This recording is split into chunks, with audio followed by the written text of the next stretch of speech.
Avec moi, vous allez découvrir la première chaîne de télévision en ligne dédiée à l'éducation et à la formation. Je vais vous parler de Télé-École.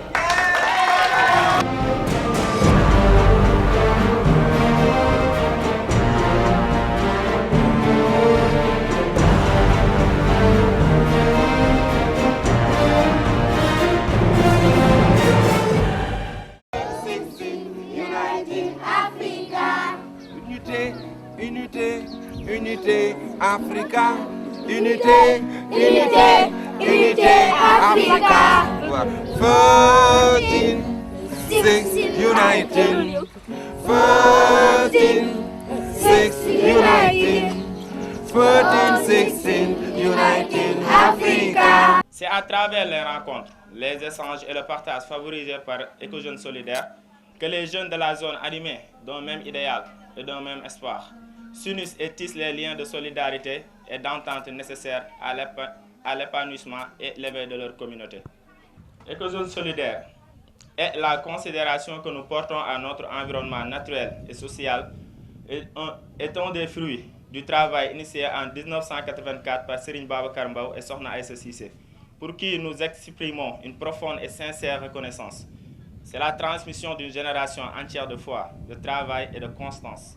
C'est aussi la preuve que l'éveil d'une conscience est possible, mais c'est aussi la mise en évidence qu'une prise de conscience est incontournable pour asseoir, maintenir et transmettre les valeurs fondamentales qui nous lient à notre terre et à notre communauté. Donc les actions prioritaires d'Éco-Jeunes Solidaires, c'est des activités qui parlent parce que Éco-Jeunes Solidaires, tous les ans, on a un thème général et donc cette année c'était sur une nouvelle conscience environnementale et donc toutes les activités qui se font, ça parle de ça quoi, des deux sous-thèmes qui est assainissement et reboisement, de vraiment sensibiliser les jeunes, les conscientiser pour qu'ils aient la vision une autre vision par rapport à notre environnement, le respect de notre environnement et surtout d'être conscient aussi aux impacts de tout ça. Et c'est une question que tout le monde d'aujourd'hui traite, tout le monde se pose des questions là-dessus.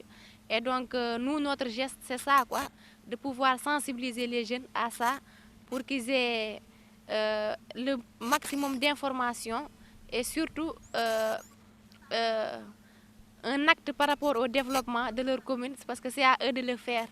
C'est à eux de planter des arbres, de sensibiliser les gens sur l'assainissement et tout ce qui est reboisement aussi. Je pense qu'encore une fois, c'est prioritaire, c'est vraiment un thème qui est d'actualité.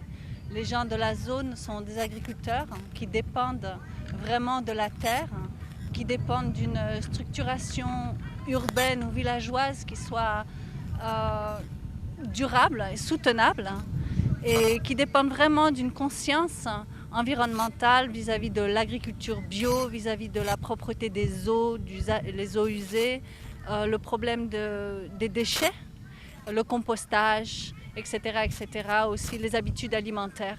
Et vraiment les jeunes, donc, à travers toutes les activités dans les écoles et leur engagement dans le lycée aussi, nous montrent que vraiment c'est quelque chose qu'ils ont assimilé et qui vont continuer à sensibiliser les populations dans les alentours, les jeunes, en espérant que vraiment le futur sera assuré d'une manière soutenable et qu'on ne rentrera pas dans les mêmes genres de difficultés qu'on rencontre en Europe par exemple, où tout est à défaire. Ici, on peut continuer dans un chemin qui est beaucoup plus salubre, beaucoup plus sain. L'environnement est en général un mot tellement grand que toutes les activités qui ont été menées aujourd'hui dans cette locale de Ndéme constituent en fait une partie de ce qui est possible pour l'environnement. Néanmoins, ce qui se fait à presque toutes les branches qui sont aujourd'hui les axes majeurs de la politique de développement durable.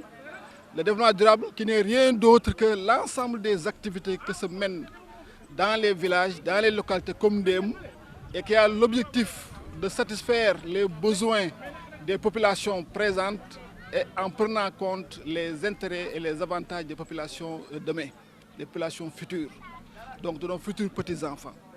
Donc cette sensibilisation est en fait le métier ou bien la fonction du service des eaux et forêts et des services environnementaux qui constitue l'éveil de conscience de base pour que les populations adhèrent à tout ce que c'est fait pour leur propre intérêt.